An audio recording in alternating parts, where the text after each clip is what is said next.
Christina Pelosi.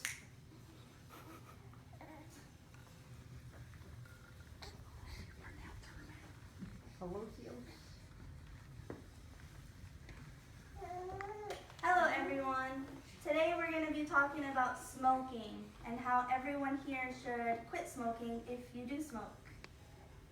Oh boy.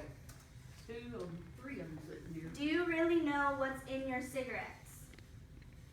Inside cigarettes there's acetone, which is found in nail polish, acetic acid, which is an ingredient in hair dye, ammonia, which is a common household cleaner, arsenic, which is used in rat poison, benzene, which is found in rubber cement, butane, which is in lighter fluid, carbon monoxide, which is released in the car exhaust fumes, and formaldehyde, which is in embalming fluid, amongst a ton of other things like tar, which is the material that they pave roads with.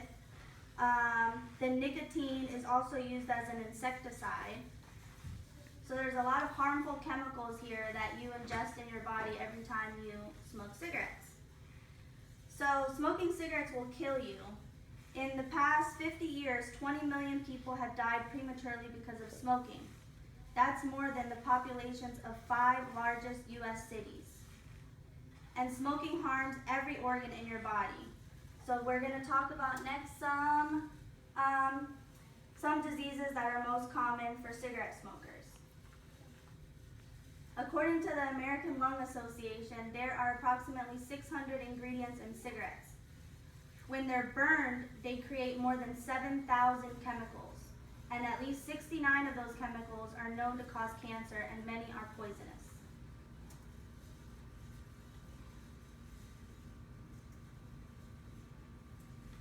So, lung cancer, which we already probably know and remember everybody saying, lung cancer is definitely one of the main causes from smoking. It's responsible for 87% of lung cancer deaths. Your chance of still being alive 5 years after being diagnosed is less than 1 in 5. COPD is another disease. It's an obstructive lung disease that makes it hard to breathe.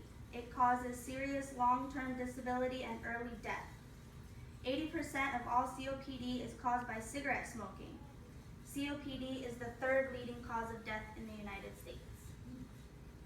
Then we have heart disease. Smoking can cause blockages and narrowing in your arteries, which means less blood and oxygen flow to your heart. When cigarette consumption in the United States decreased, so did the rates of heart disease. Yet heart disease still remains the number one cause of death in the United States. So you're going to see a diagram here. It's pretty much all the body parts in your body, and well, not all of them, but most of them, most of the important ones. And they're all affected by smoking. Your stroke, that affects your brain. It can cause blindness, periodontitis in your teeth, pneumonia in your lungs, diabetes. It affects pretty much every important organ. There's a lot of different types of cancer also. Cervix, liver, lung, larynx, oral cavity, the nose and sinuses, esophagus, stomach, pancreas, cervix, kidney, bladder, ovary. Pancreatic cancer, once diagnosed, the person might not live maybe past a year after they've been diagnosed with pancreatic cancer. So cigarette smoking is very dangerous, can cause all of these diseases. And this is pretty much what it does to your teeth. Smoking is an important cause of severe gum disease in the United States. So periodontal disease is an infection of the gum, and it can affect the bone structure that supports your teeth. So in some cases, in the most severe cases, depending on how long you smoke for, it can make your teeth fall out. Smoking is an important cause of severe gum disease in the United States. Smoking weakens your body's infection fighters. This makes it harder to fight off gum infection. Once you have gum damage, smoking also makes it harder for your gums to heal. I'm sure all of you have been to the dentist before, and you know that when you go to get your teeth cleaned, afterwards they take measurements. Those measurements are basically, it's measuring the space in between your gum and your teeth. So anything from like 1 to 3 is normal, and anything 4 and above means you have, gum disease. Once you get to 9, pretty much the tooth is like wiggling, it's about to fall out. So most of the people, when they have, when they smoke like that, it's very easy for them to get gum disease, and it's very hard for them to restore their gums back to normal after. Secondhand smoking. So not only are you damaging yourself, but you're damaging people around you.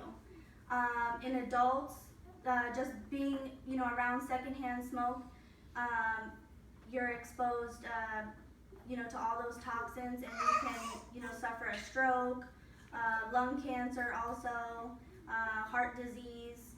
In children, they can have middle ear disease, respiratory symptoms, lower respiratory illnesses, and sudden infant death syndrome. Sudden infant death syndrome is pretty much, there's no real, I guess, what do I want to say? Sudden infant death syndrome is pretty much when the infant dies and there's no known cause of it. So yeah, secondhand smoking can definitely affect that as well. Cigarette smoking is the leading preventable cause of death in the United States. What this means is, by not smoking, you can prevent all of, these diseases. Cigarette smoking causes more than 480,000 deaths each year in the United States. So this is nearly 1 in 5. Smoking causes more death each year than the following causes combined: HIV, illegal drug use, alcohol use, motor vehicle injuries, firearm-related incidents. So the deaths each year due to smoking is more than all of these combined. More than 10 times as many U.S. citizens have died prematurely from cigarette smoking than have died in all the wars fought by the United States during its history. Smoking causes about 90% of all lung cancer deaths in men and women. More women die from lung cancer each year than from breast cancer. About 80% of all deaths from chronic obstructive pulmonary disease are caused by smoking. Now let's get into how we spend money on cigarettes. So for a smoker that only smokes about a pack a day, you're looking at spending $200 to $220 a month. For a household of 2 smokers smoking a pack a day, each is around $400 a month, which ends up being almost $5,000 in a year. So that's a lot of money that we spend on cigarette smoking. And this is only if they smoke a pack a day. You have people that smoke 2 packs a day, so it would be double that, $10,000 a year. That's a lot of money. According to the Tobacco Atlas, estimates of revenues from the global tobacco industry likely approach $500 billion annually. The combined profits of the 6 leading tobacco companies was $35.1 billion, which was equal to the combined profits of Coca-Cola, Microsoft, and McDonald's, all in the same year. So there are different methods for quitting. Some good, some not. Then the Nicorette nasal spray is pretty good. The Nicorette gum. They also have medication, which is Chantix, that can help curb your cravings, and it kind of weans you off. So usually within like 2 to 3 weeks, you should be not feeling those cravings anymore. And then they also have the Nicoderm patch also. So e-cigarettes, and I know a lot of people smoke e-cigarettes, and they advertise about it like, oh, quit smoking, e-cigarettes is so much better for you. Actually it's not, and it's not a successful quitting method. E-cigarettes are entirely unregulated by the U.S. Food and Drug Administration. What that means is we have no idea what's really inside it. There's no one actually regulating anything about it. There's no safety checks. But in the early studies, they showed that e-cigarettes contain nicotine and also have other harmful chemicals, which are chemicals that, toxins that can cause cancer also. So really, all the bad stuff that they told you that's in a cigarette, a lot of that stuff is still in the electronic cigarette. It's in the fluid there. And there's extra toxins in the different flavorings that they use. They also have a lot of toxins in there too. So in 2009, the FDA found detectable levels of toxic cancer-causing chemicals, including an ingredient used in antifreeze. Secondhand smoking with e-cigarettes is also harmful, as initial studies have found formaldehyde, benzene, and tobacco-specific nitrosamines, all carcinogens, coming from those secondhand emissions. There is no evidence that shows e-cigarettes emissions are safe for non-users to inhale. So people sitting here in their house smoking an e-cigarette thinking it's okay, it's really not okay for the people around them. I know that in the advertisement they're like, oh, it's just vapor, it's just water, but it's actually not. The stuff that you're blowing out is actually toxic chemicals. There is life after smoking. It's a better life. After 20 minutes after you quit smoking, your heart rate starts to drop back into normal levels. 2 hours after, your heart rate and blood pressure resume to normal. 12 hours after, the carbon monoxide decreases and blood oxygen levels return to normal levels.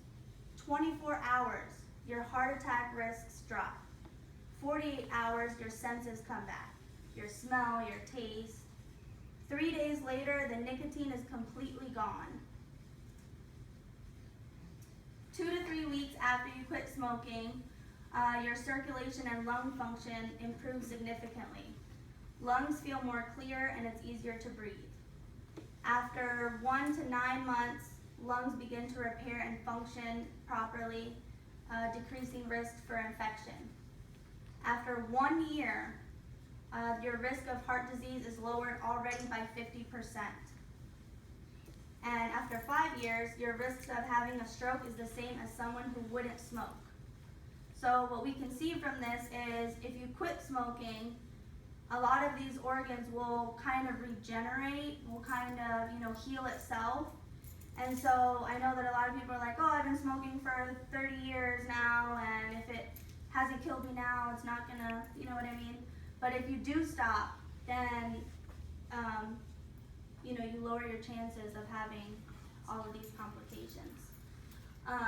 Eventually, your risk of dying from lung cancer will drop to about half of that of a smoker's, which is after 10 years. So, the message is quit now for a better tomorrow. That's really good. A good message. Thank